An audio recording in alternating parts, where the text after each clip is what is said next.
Il y a des journées mondiales sur des thèmes graves comme la faim dans le monde, d'autres sur des thèmes beaucoup plus futiles. La sphère artistique est particulièrement délaissée. Un individu observateur averti s'en sera rendu compte. On célèbre la poésie à chaque 21 mars de chaque année. Alors, une journée mondiale consacrée à l'art n'était pas de trop pour la célébration de la culture. Une bonne nouvelle pour les artistes, mais pas seulement. Nous, citoyens, sommes aptes à nous laisser attirer par l'art et quelle qu'en soit sa forme d'expression. Peinture, photographie, sculpture, mode, art culinaire, bande dessinée, spectacles vivants comme le théâtre ou encore le mime, et même les images en mouvement telles que le cinéma, la télévision et les jeux vidéo. C'est l'occasion de célébrer chaque année l'art au sens large. Vous l'aurez compris, une journée mondiale de l'art est présente au sein de notre calendrier, et cela pour la 9e année consécutive.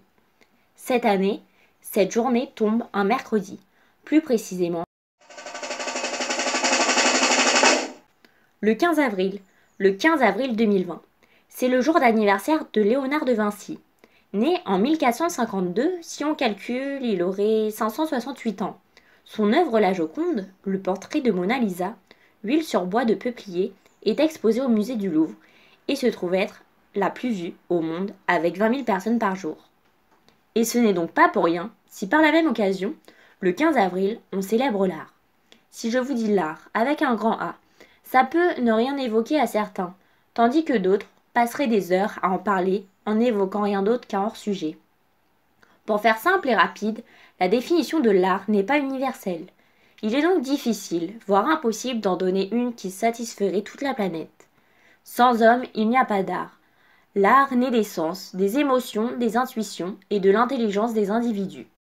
Nous opposons généralement ce terme à la nature et à la science, dans le sens où l'art est une production de l'homme. La journée a été organisée pour la première fois, en 2012, par l'UNESCO. Celle-ci a été très suivie et a pris de l'ampleur grâce aux nombreuses manifestations mondiales organisées.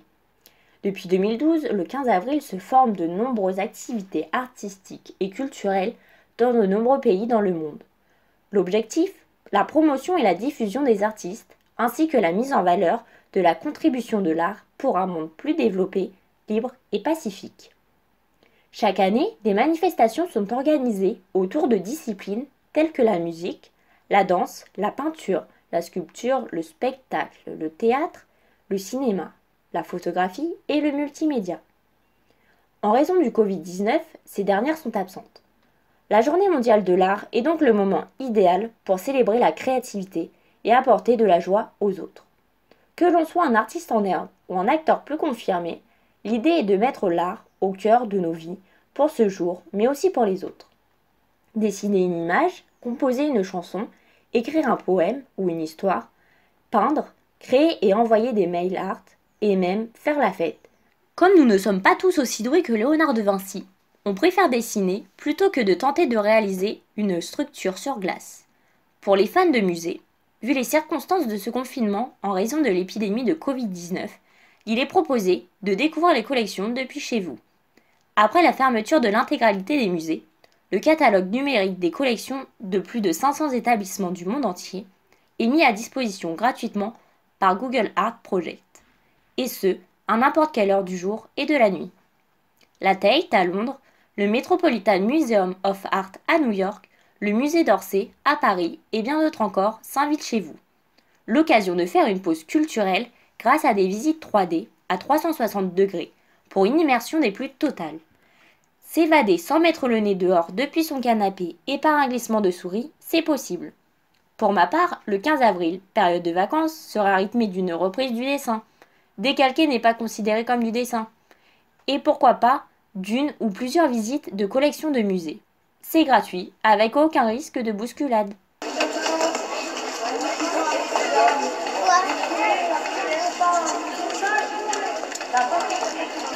Et toi, l'artiste, quoi de prévu ce 15 avril ?